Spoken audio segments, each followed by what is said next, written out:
हम मीनू झा प्रणाम करैत छी समस्त मिथिलावासी के। MM झा जी के रचना एकटा लोकगीत लऽ कऽ उपस्थित छी। आशा करै छी अहाँ सबके नीक लागत। धन्यवाद। जय मिथिला, जय मैथिली।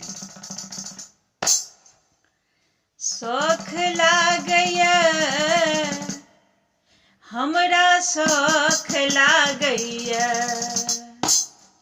शौख लागैया हमरा, शौख लागैया, हमरा शौख लागैया।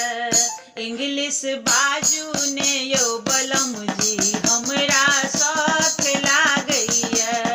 इंग्लिश बाजू ने यौ बलम जी, हमरा शौख लागैया।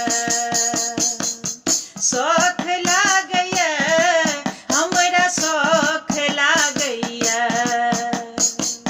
शौख लागैया हमरा, शौख लागैया, हमरो शौख लागैया।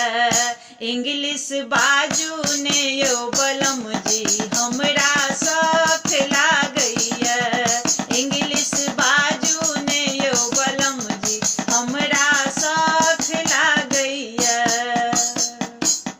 माताजी के मदर कहबनि, पिताजी के फादर। माताजी के मदर कहबनि, पिताजी के फादर।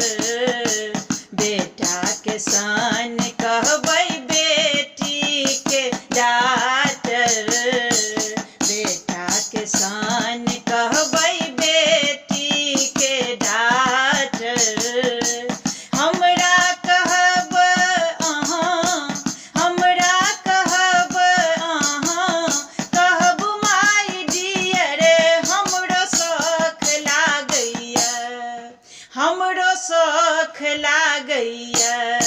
इंग्लिश बाजू ने यौ बलम जी, हमरा शौख लागैया। इंग्लिश बाजू ने यौ बलम जी, हमरा शौख लागैया। शौख लागैया हमरा, शौख लागैया। इंग्लिश बाजू ने यौ बलम जी, हमरा शौख लागैया। इंग्लिश बाजू ने यौ बलम जी, हमरा शौख लागैया।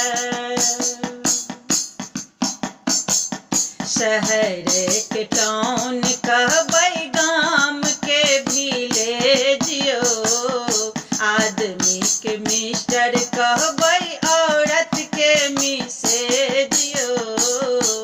शहर के टाउन कहबै, गाम के विलेज यो। आदमी के मिस्टर कहबै, औरत के मिसेज यो।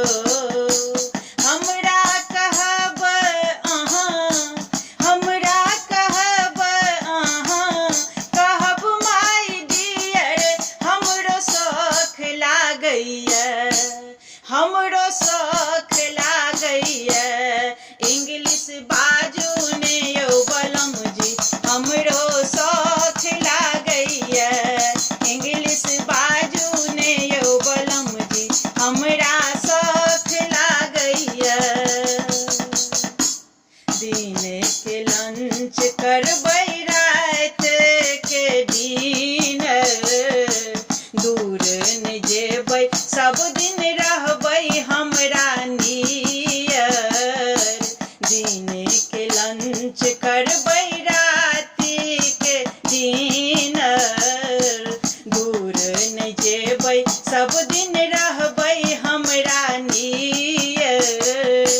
इंग्लिश नहीं बजबै अहाँ, इंग्लिश नहीं बजबै अहाँ, तऽ बहतै हमरा टीयर। हमरा शौख लागैया, हमरो शौख लागैया। इंग्लिश बाजू ने यौ